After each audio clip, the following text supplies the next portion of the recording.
ये देश राजधानी उलान बटोर, यहाँ बहुत कम लोग रहते हैं। लोग, इतना बड़ा देश है, मरुस्थल है, कोई है ये नहीं यहाँ पे। यहाँ का एक राजा था चंगेज खान। पूरी दुनिया में इससे क्रूर शासक कोई नहीं था। समझ में गया?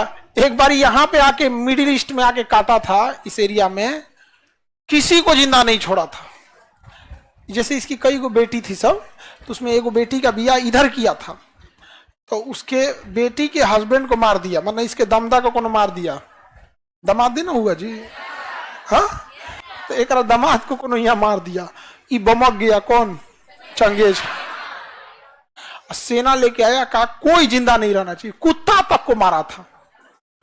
जब ये काटा था ना मध्य एशिया में, तो किसी गर्भवती महिला को जब काटा था तो पेटवा काट के, सर तो काट दिया, पेटवा काट के बच्चा निकाला, उसका भी सरवा काट दिया। इससे क्रूर शासक से कोई नहीं था। और सबका जो भी उसके सैनिक सर काटते थे ना, उन सब से कहता था कि लास्ट में सर को ना ऐसे ऐसे मीनार बनाना, उसका ऐसे भाला लेना और उसमें गूंथ देना सर। समझ गया? जब उसके सैनिक रिपोर्ट देने आते थे तो कैसे रिपोर्ट देते थे? भाला में गोथ के ऐसे लेके आते थे। जिसका भाला सबसे ऊंचा उसको मिलेगा इनाम, और जिसका रह गया नीचे उसका सर काट के उसी में डाल दिया जाएगा। इतना खतरनाक कौन था? Genghis Khan. बहुत ही क्रूर शासक था। समझा कि नहीं गया? Genghis Khan. एगो हमरा से नाम पूछा, आपका पूरा नाम क्या? Genghis Khan. तो उसको लगा नॉर्मल आदमी होगा, फिर उसको जब ये कहानी बताए ना तो हमको घूर के देख रहा था।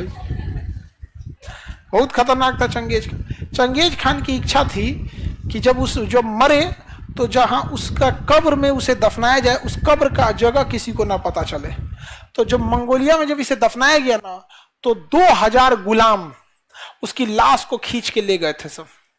और जब दफना के आए सब, तो उन गुलामों के पीछे लगभग 5000 की फौज थी। जब ये गुलाम दफना के आए ना, तो ये फौज वाले मिल के मार डाले सब, पूरे गुलाम मर गया। गुलाम सारे मर गए सब। समझा क्या?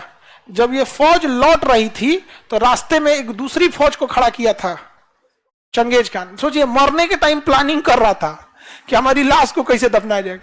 तो ये वाली फौज थी, इसको मार दी। ठीक है?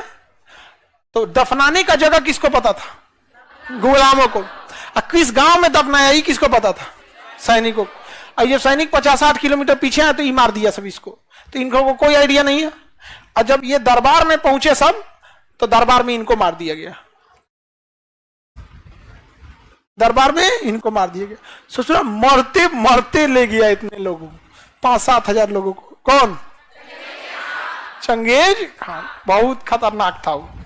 किसी को पता नहीं चला कि चंगेज खान कहां दफनाया गया है।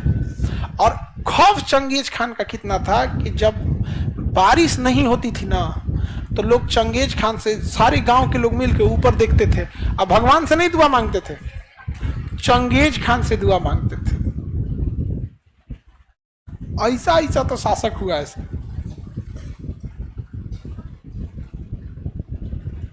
मरने के बाद भी नहीं छोड़ा। हाँ बाबू, चंगेज खान इतना जालिम कोई नहीं था। वो जहां भी मारता था ना, तो बस 2 चीजों को छोड़ता था, गिद्ध सबको ऊपर और नीचे कुत्ता सबको। लेकिन जब इधर मध्य एशिया में मारा था तो कुत्ता को भी नहीं छोड़ा था, ओके, दमदे को मार दिया था सब। दामाद का बहुत इज्जत होता है ससुराल में, उसका बहुत इज्जत होता है। जब नया नया दामाद बन, जब तक फूफा नहीं बना है तब तक। फूफा बनने के बाद उसका मुद्रा स्फीति हो जाता है, अवमूल्यन हो जाता है, उसका डिवैल्यूएशन हो जाता है। अब बूढ़ फूफा तो नोटबंदी की तरह हो जाते हैं। बूढ़ फूफा 2000 का नोट हो गए हैं, जबकि अपने समय में वो क्या रहते हैं लोग। दामाद का गजब इज्जत होता है, बाप रे। बशर्ते लव मैरिज ना हो। लव मैरिज में पिटेबो करता है सब। समझ गया? और लड़की का पहिलका सबसे ज्यादा मारता है। भैया मारेगा नॉर्मल, बाप मारेगा नॉर्मल, और पहिलका बरियारे मारेगा, पजरी तोड़ देगा। चोटा कहीं कहीं बताओ तो, ये कभी लाइन में चला है, बीच में हमरा पता नहीं चला है। अब लड़की सबका तो एकदम कोई टेंशन नहीं, बस चारों ओर देख के रोना है। भाइयों को देख के अरे बाप रे पिटा गया, पहिलका को देख के तू कहाँ से चला।